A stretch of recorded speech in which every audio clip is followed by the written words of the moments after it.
김병조의 단맛 쓴맛, 오늘은 부처님 오신 날을 앞두고 부처님 오신 날 특집으로 미워하지 않고 사는 방법에 대해서 말씀 좀 드리겠습니다. 저는 30대 때 굉장히 못된 사람이었어요. 직장에 출근할 때도 저는 제가 마음에 들지 않는 상사한테는 인사도 안 할 정도로 못된 사람이었어요. 미워하는 사람이 많았습니다. 그래서 저는 미움이라는 화두를 가졌어요.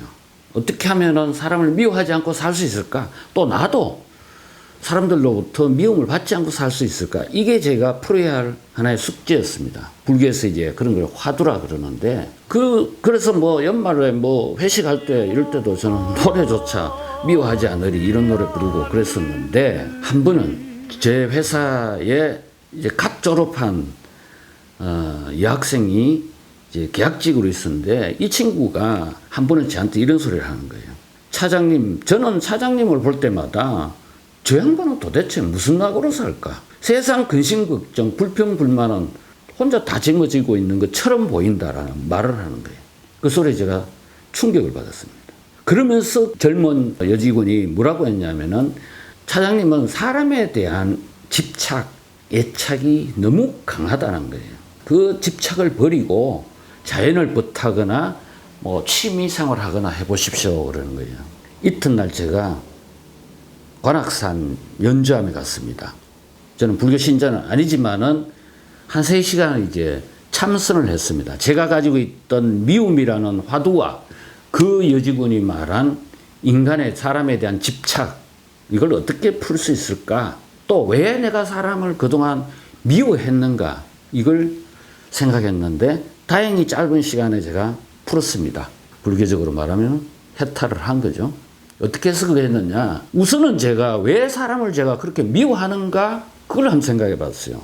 우리가 극과 극은 통한다고 해서 사랑하는 감정과 미워하는 감정은 사실은 그 뿌리가 같습니다. 그 뿌리는 뭐냐? 사람이에요. 사람. 그런데 왜 그러면 사랑하는 감정만 가지면 되는데 미워하는 감정이 생겼느냐? 이걸 저는 첫 번째 풀었어요. 내가 사람을 대할 때 내가 만든 잣대를 가지고 대한 거예요. 주관적인 잣대를 갖고 대한 거예요.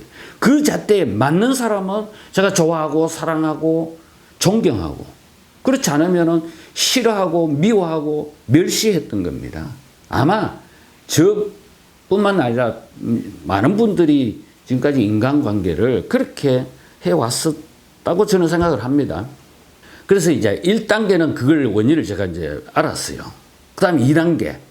그러면 내가 주관적인 잣대로 대하지 않고 상대적인 가치로 사람을 대하려면 내가 어떻게 해야 될까? 거기에서 제가 이제 영어영문학과 출신으로 덕을 하나 봅니다. 그게 이제 뭐냐? understanding이라는 영어 단어예요. 우리말로 하면은 이해입니다. 이해. 왜 이해라고 했을까? understanding을 뜯어보면 알 수 있습니다. understanding은 under, 아래에, standing, 서는 겁니다. 다시 말하면 내가 상대방 아래에 서서 상대방을 존중하는 마인드로 대할 때만이 상대방을 이해할 수 있다. 이렇게 저는 해석을 합니다.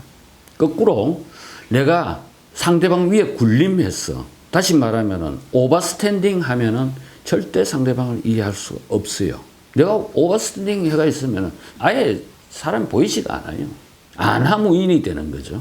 그래서 저는 이제 understanding이라는 단어에서 이게 상대방 입장이 돼보는 법을 배웠어요. 다시 말하면 역지사지하는 법을 배웠어요.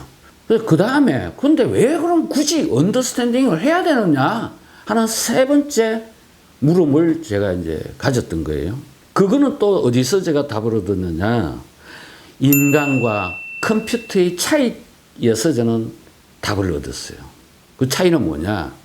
자, 컴퓨터는 인풋이 같으면 아웃풋이 같아요. 다시 말하면 입력값이 같으면 출력값이 같아요. 1 더하기 1을 입력하면 답은 항상 2가 나옵니다. 제가 입력하나, 여러분이 입력하나. 그런데 사람은 달라요. 자, 여기 지금 이렇게 물컵이 하나 있습니다. 이 물컵을 본다는 자체가 인풋이에요. 인지하는 건데, 이걸 보고 나서 느낌을 말하는 거, 그거는 아웃풋이에요. 나는 이 컵을 보면은 뭐 아주 둥글둥글하게 뭐 실용적으로 생겼다라는 아웃풋을 내는데 20대 젊은 여직원들은 이거 보고 저하고 같은 생각을 할까요? 촌스럽다 이런 생각을 할 겁니다. 컵은 같은데 왜? 보는 느낌은 다르냐? 사람마다 그동안 살아온 삶의 궤적이 다르기 때문이다. 이렇게 생각합니다. 뭐 과학자들은 인간의 이 뇌구조가 다 다르기 때문에 그렇다 이야기할지 모르지만은 인문학적인 제 입장에서는 삶의 궤적이 다르기 때문에 지금까지 살아온 환경이 달랐고 지금 현재 처해 있는 처지가 다르기 때문에 생각이 다 다른 거예요.